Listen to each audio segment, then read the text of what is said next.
Namaste, namaskaram, vanakkam, namo namaha, jai Ganesha. Please visit our website at classicalyoga.org, and there is a donate button there if you'd like to help us out. And please stand up for the Hindu, yoga, religious, spiritual, scientific, philosophical lifestyle. Today's podcast, Sanatan Dharma, descriptive or deception? You may enjoy listening to two of our other podcasts. Are you afraid of the word Hindu?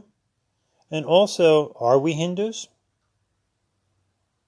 Now, it's not a coincidence that throughout the ages, Indians, Hindus, Sanatanists, Vedantists, Saivas, Vaishnavas, Shaktites, they've had a problem working together. That's why it has been so easy to pick off, if you will, the Hindus, the Indians, the Sanatanists, the Vedantists, the Saivas, the Vaishnavas. You see the problem?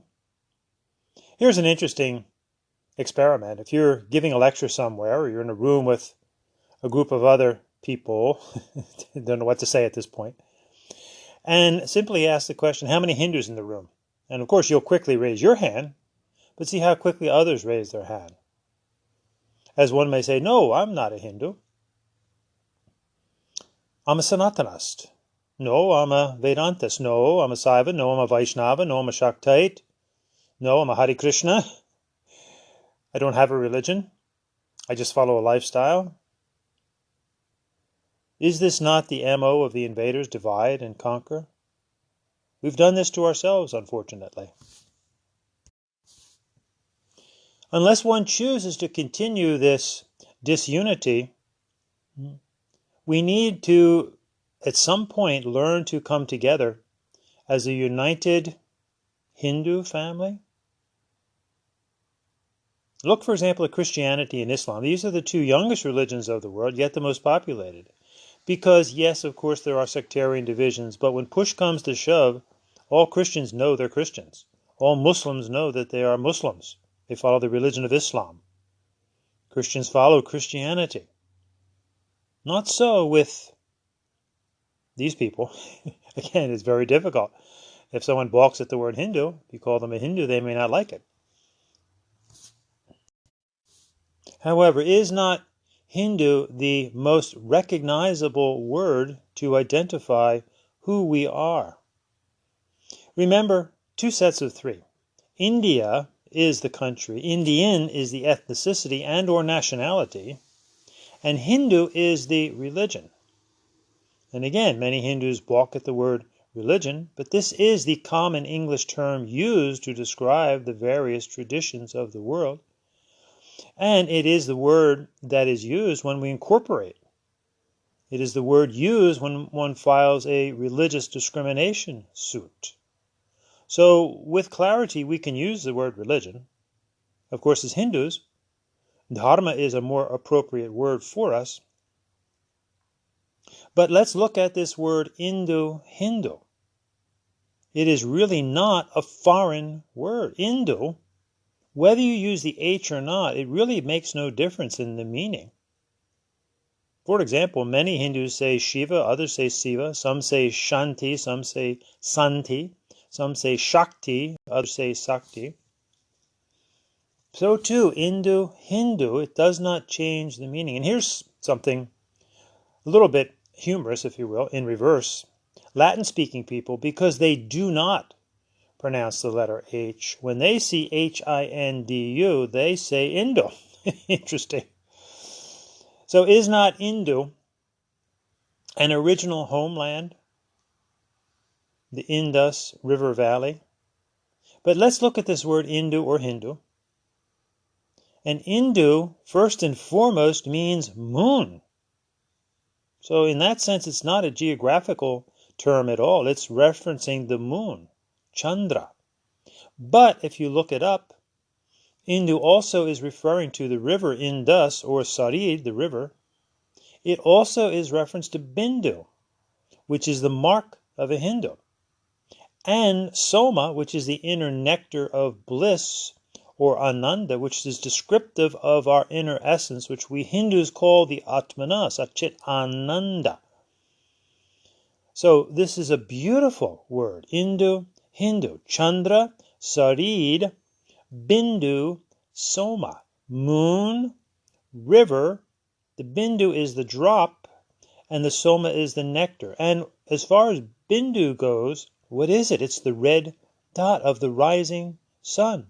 The Surya Narayan, outwardly and inwardly, Bahir Antar. So look at these four words for what it is to be an Hindu. We worship the moon and the moon glow inside of us, and Shiva.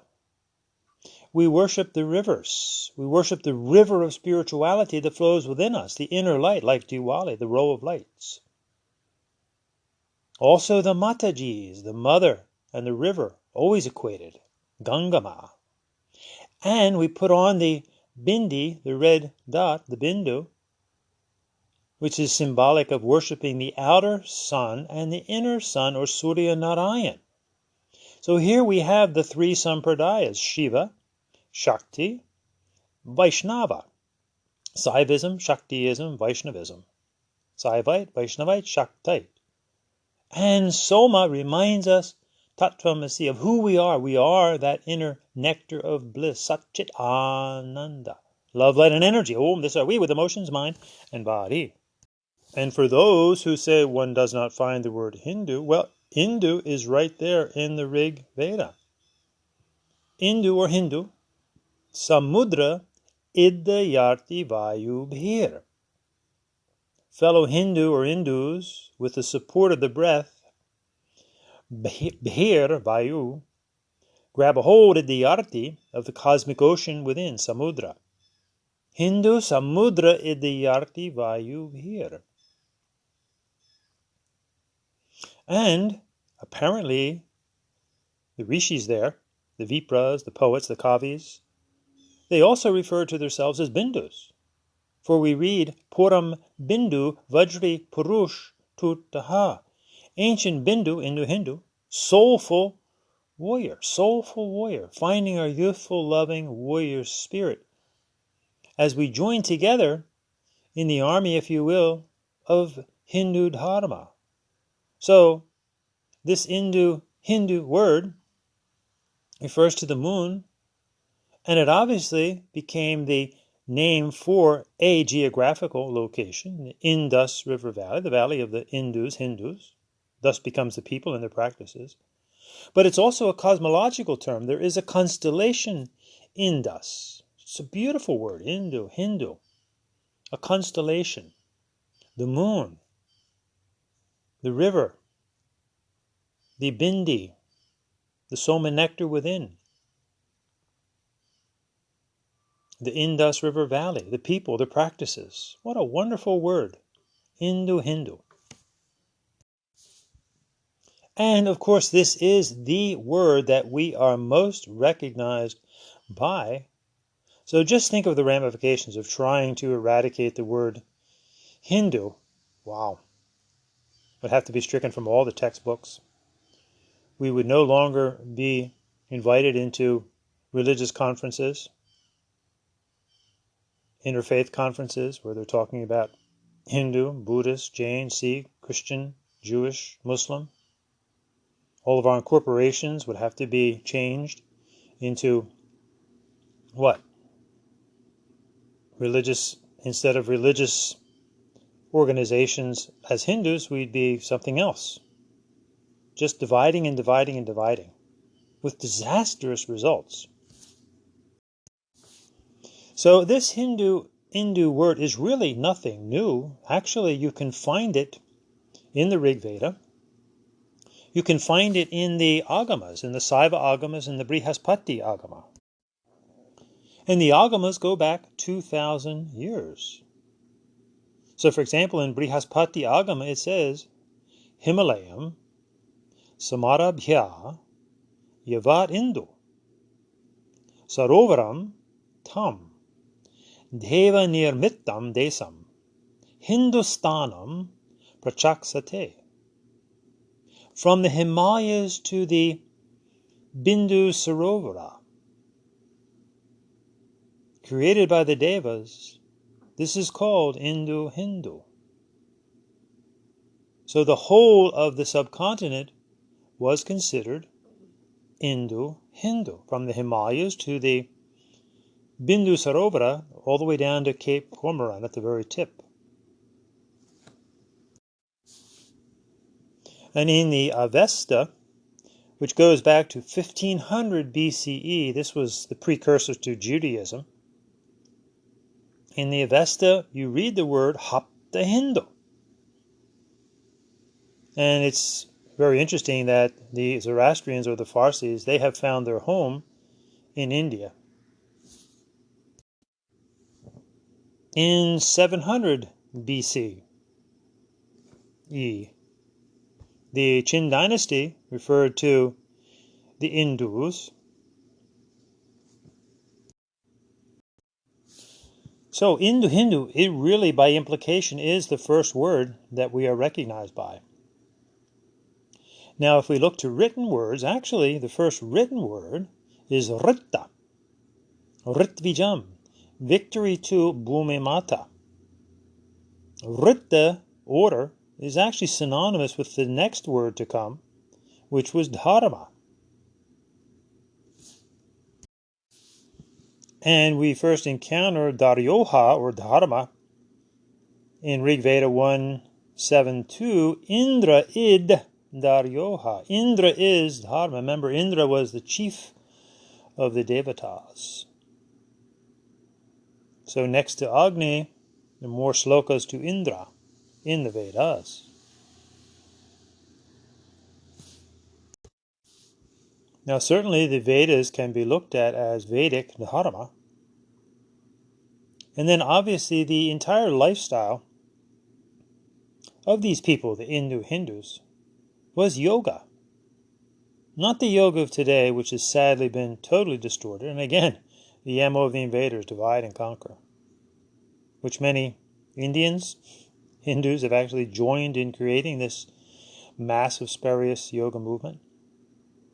But we read in the Rig Veda 767, Yoge samana parivam sapta shravato rattogat. Through the process of yoga, yoge, plural for the many yogas that constitute the Hindu lifestyle, one will find their beautiful tranquil nature and the 7 flowing rivers, referring to the 7 chakras within. And also, we could look at the word yajnam, sacrifice or sacred doing, as a precursor to yuj or yoga. As yoga, yajnam is our sacred doing, the lifestyle of what it is to be an Indo-Hindu. Yajnam vastu dhyavasuha, from the Rig Veda 1.3.10. It's the fact that yajna gives inner light. Clearly that's dharana dhyana, that's Raja Yoga. Yajnam vastu dhyavasuha. And also in 1.5.3, sagano yoga abhuvat. Do not separate but join together in yoga. And remember, truly the meaning of the Sanskrit and Tamil Hindu word yoga yogam means yuj atman brahman cha, to yoke yuj to our atmana, and then brahman. Remember, atmana is not the soul. It's different because it's not the mind, not the body, the emotions. And brahman is certainly not God.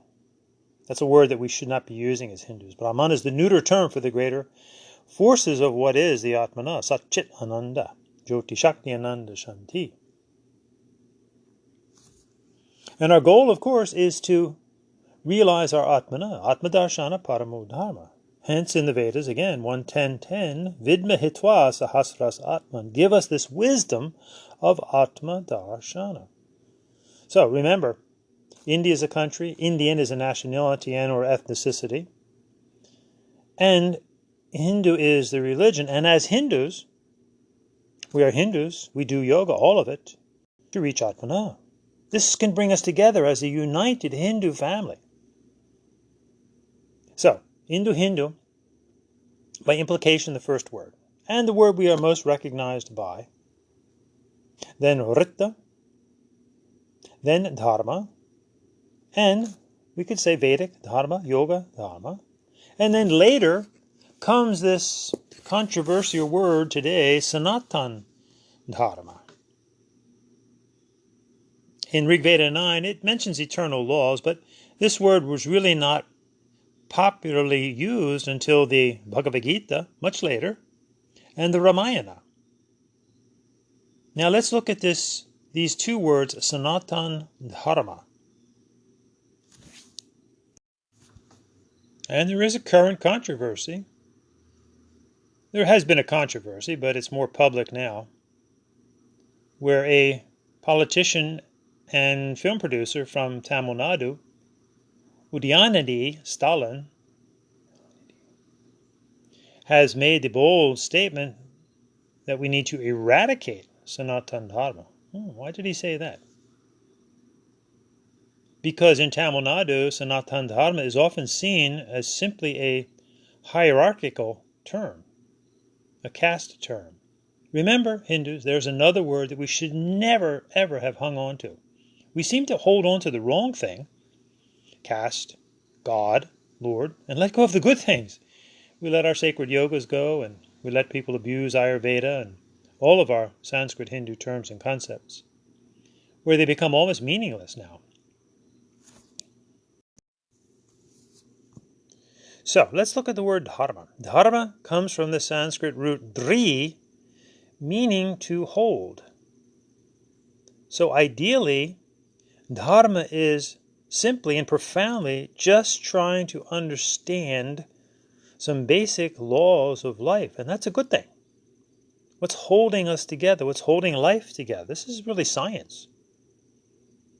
It's a beautiful understanding of dharma.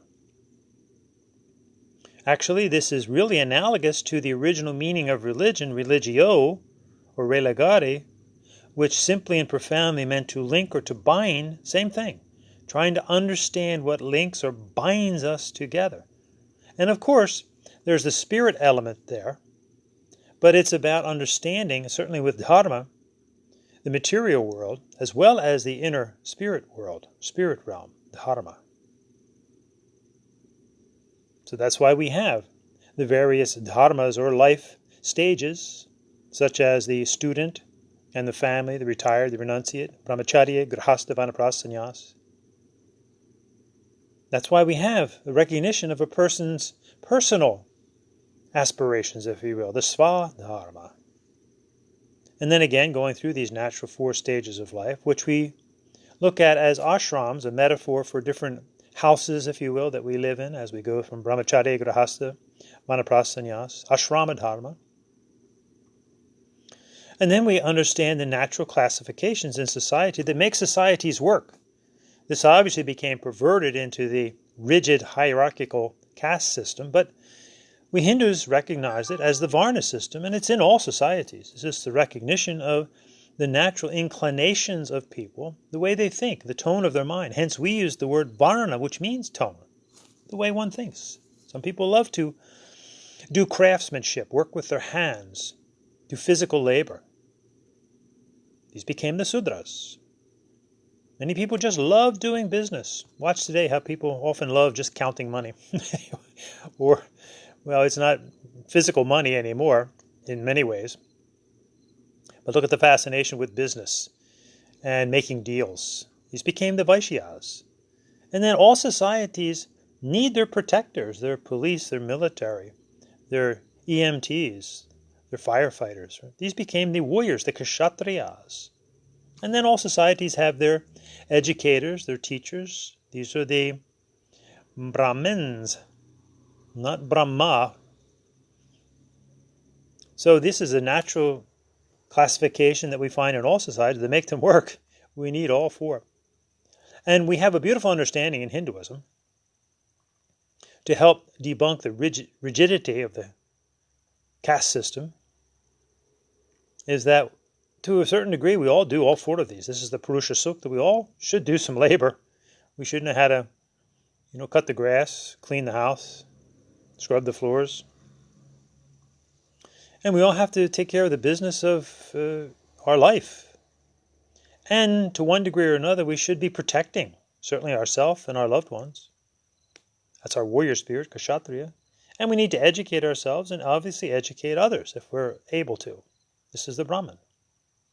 But in society in general, you find people that just naturally tend to gravitate towards one of these different systems, these tones, these ways of thinking, these varnas. Perfectly natural. Obviously, it becomes unnatural when we start to approach it from an attitude of superiority and inferiority, both. So now let's look at the addition of the Sanskrit word Sanatan at the beginning. Sanatan Dharma. Sanatan translates into eternal. Now obviously, here's where we need to take a reality check. Who among us can truly say what is eternal? Here's where we can wrestle with our minds a little bit with this word eternal. What's eternal? Nothing. When it comes to things, everything will eventually disintegrate. Even Surya, the sun. When it comes to eternal as no thing, then it must be something without the thing.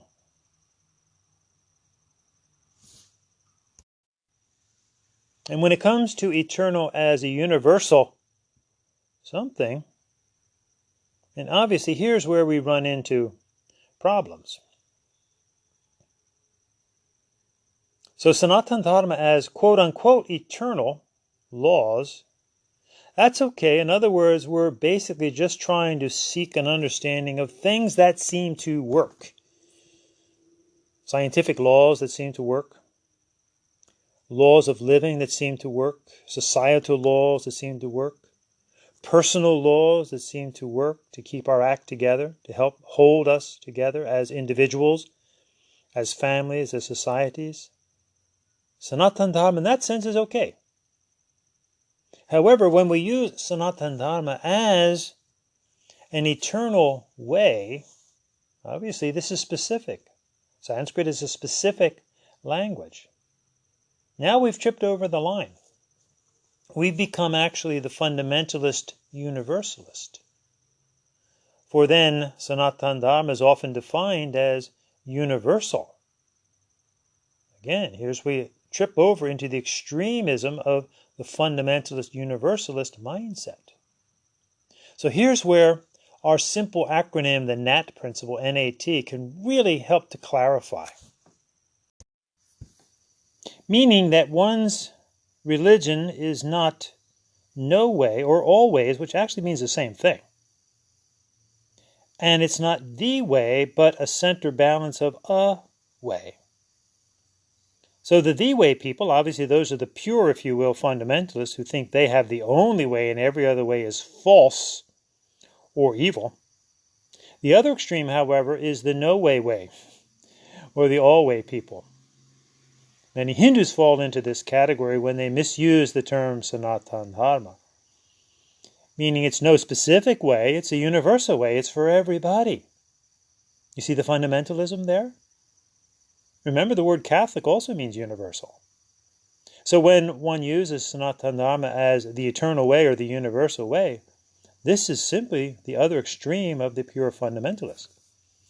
The only difference with the fundamentalist universalist is that they believe that whatever it is that they're doing, in this case Sanatan Dharma, and its yogas, for example, is the core that emanates into all religions. This is the fallacy of the universalist mindset. And in a way, it's understandable. One grows up only encountering one tradition. They think it's the universal way. That can hold true for any of the religions of the world. So here's where many Hindus are ascribing this word Sanatan Dharma as the universal way. And interestingly, a lot of it comes from the very extreme sectarian Vaishnavism. Remember, there are good Vaishnavas that are not extremely sectarian. But this extreme Vaishnavism, and it's actually in their scriptures, in the Gita, that Vishnu Krishna is God, and they use the word God, from which all things come. So you see the universalism. when push comes to shove, they say, well, Krishna or Vishnu really is God and everything is a manifestation. That's why we respect all the religions of the world. This is the extremist, fundamentalist, universalist mindset. It has a lot in common with the pure fundamentalist.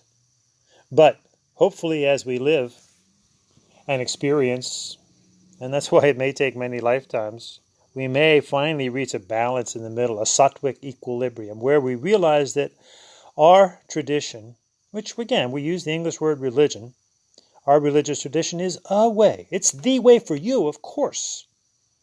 But it's not the way for everybody. It's not the only way. It's not a universal way. It's for anybody who chooses it, but it's a way.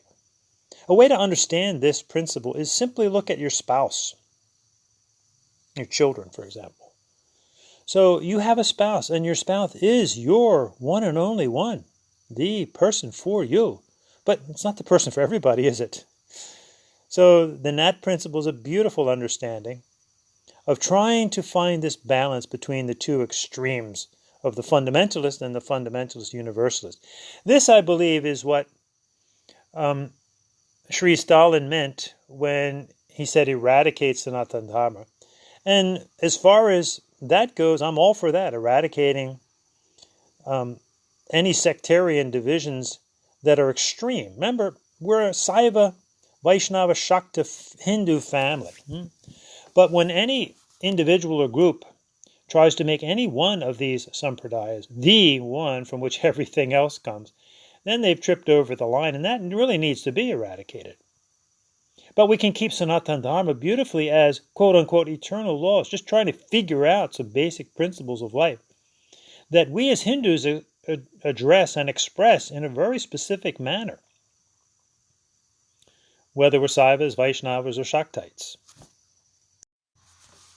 But of course, we are not Christians, we are not Muslims, we are not Jews, we are not Buddhists.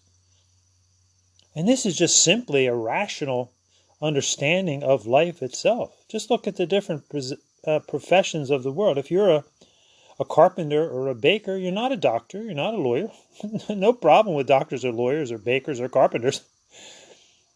Same thing with the religions of the world. Hopefully we can get to a mature understanding when we can fully love our way. But it's a way, it's not the way, and it's not a universal way. So if we look at the terms Sanatan Dharma as our specific understanding of some basic laws of life, then all is fine. Avoiding the negative cultic universalist mindset. Remember that saying yoga is for everybody, or everybody is a Hindu, which I've heard actually Hindus say, it's no different than saying Jesus is for everybody, or Allah is for everybody. I had an interesting webinar discussion not too long ago with the so-called Hindu University of America, who had a speaker on, Dr. Rajan Narayan, who was suffering from this fundamentalist Sanatan Dharma mindset of having the eternal way, or universal way. But the program was about universality of yoga, saying it's the core of all religions. It's absolutely false. It's not the core of all religions. Hinduism is not the core of all religions. And interestingly,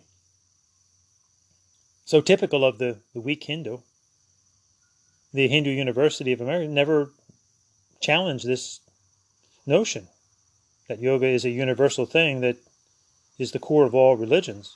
And actually, we asked the question of Dr. Narayan right from the get-go why he never uses the word Hindu. And he actually said to a Hindu university, the word Hindu doesn't exist. We're Sanatanists. See? The universalism, extremist fundamentalism, fundamentalist universalist mindset that thinks that this Sanatan Dharma or this yoga is universal, can be applied to everybody no matter who they are. Just think of how ludicrous that statement is, just from the simple standpoint of he used the word Hindu, so it must exist. If the word Hindu does not exist, how can you say it? So, bottom line, we have to try and get together as a united Hindu family. It's not easy. We've been trying for thousands of years. But why not say that we are Hindus? We also are known as Rita and Dharma and Vedic Dharma, Yoga Dharma, Sanatan Dharma. And then later, when the ism was attached, Hinduism, Brahmanism, Sabeka, Sarva Ekam. But the word we are most known by is Hindu. It's a beautiful word. We're respecting and appreciating the moon and the rivers and the sun and the joy and the bliss and the nectar inside of all of us. To be respected by the specific nomenclature that's used on the outside. This is respect. This is true unity and diversity. We see that there is a unity, but we have to respect the diversity. Again, we're Hindus. We're not Christians. We're not Muslims. We're not Jews. Respect your brothers and sisters on the planet, but also stand tall for who you are and gain some respect. Otherwise, you'll just continually be disrespected and easy prey, P-R-E-Y, for others to just steal from you. That's why we have today this massive spurious yoga movement. It's not a coincidence from this universalist mindset, because if anything goes, anything goes. Therefore, it's not a coincidence that we have hot yoga and power yoga and doggy yoga and laughter yoga, nude yoga, goat yoga, beer yoga, alpaca yoga, Ted's yoga, Mary's yoga, Kino's yoga, Adrian's yoga, everything but Hindu yoga. If you say that, they call you a religious bigot, or worse. So, time to man up, woman up, human up, and fully respect who we are. And again, we often repeat this, but it's so powerful that we need to remind ourselves of it. Say to yourself, I've got a dot on my head and it's really, really red. It's Bindu because I'm a Hindu and I'm proud to be a Hindu. What about you? And I do yoga because it's Hindu. Karma Bhakti Hatha is to Rajjnana. It's all yoga. It's all Hindu. It's not boga, meaning bogus. So remember, we are a Hindu family, Saiva, Vaishnava, Shakti, the three. So let us live in harmony and follow the Dharma and plant your yoga tree. Because we all do Karma Bhakti Rajayani. This is Hindu Dharma, Om Shanti. And we learn from our different deities, from the artwork, from the symbolism, perhaps inner experiences. As we worship Ganapati, Muruga, Shiva, Shakti, Saiva Hindus, Ganapati Krishna, Vishnu, Lakshmi, Ganapati Hanuman, Sitaram, Vaishnava, Hindu brothers and sisters, Durga, Lakshmi, Saraswati, Kali, Durga, Parvati, Shakti Sampradaya. We are a Hindu family, Saiva, Vaishnava, Shakti, the three. Om Shanti, Shanti, Shanti. And again, remember, peace is not merely the absence of conflict, but the presence of justice. So, Sanatan Dharma, descriptive or deception? You figure it out. P.S. Prajna Samadhi. So, just to reassure that we're not simply singling out any sectarian, extremist sectarian, Vaishnava, Sanatanists. They may or may not call themselves Hindus or not. There are extremist fundamentalists within the Saivas too, and the Shaktites. It's not quite as prevalent, it seems, but it's there too. Perfect example of that was the group of Swamis from Hawaii now who were led by a Master Subramanya who really started teaching way too young before he really knew very much. And originally he used the term Sanatan Dharma. And in his mind and his devotees, he implanted the notion that Shiva is really God, the deity from which everything comes. No different than what the fundamentalist Hare Krishnas have been saying, or Vaishnavas, that Vishnu Krishna is the God from which everything comes. But he slowly grew and learned, which is why we don't want to try to teach too early, because we can hurt an awful lot of people along the way, as he truly did, as he was learning, but not admitting that he was learning, thinking he had all the wisdom from the get-go. So he originally called his paper the New Saivite World and found that that wouldn't fly, so today you have really what's become a famous magazine around the world, Hinduism Today, as they've gone through this learning process. Though they still misuse the word God and Lord. And I'm sure there are some Shaktite Hindus also, or Shaktites, who think that their depiction of the mother is the creator of the whole world. So we can always say to ourselves, will the real one God, the real one universal tradition please stand up? So why do you think there's been such fighting throughout the ages, especially when it comes to the monotheists? Because just consider for a moment that Yahweh bless, God Jesus bless, Allah bless, can create a man-made mess, as they're seeking to find the one deity with his, it's always a he in the monotheistic understanding, his one scripture. All of this is human-made, of course. So again, we go back to what we do know. We know we have this inner essence of love and light and energy. Why not go with that? And then whatever inner experiences you have of spirit beings, wonderful. That's your edification from within. And if you want to share that with others of a like mind, fine. But don't try to make that requisite knowledge for all. Don't try to make it a universal tradition when it's really very specific. So looking at is eternal as, the natural reincarnation process of life, the evolution of life, as we continually go round and round, striving to learn ever more and more. That's why we say, Asato ma sadgamaya, tamaso ma jyotirgamaya, which was as relevant 2,000 years ago when it was formulated as it is today. Lead us from untruth to truth, as we continue to learn. Lead us from our ignorance to an ongoing state of enlightenment. But never forgetting we are that immortal inner nectar within, the amritam, the bliss of Satchidananda. Mrityorma amritam gamaya. Again, seeking shanti, shanti, shantihi.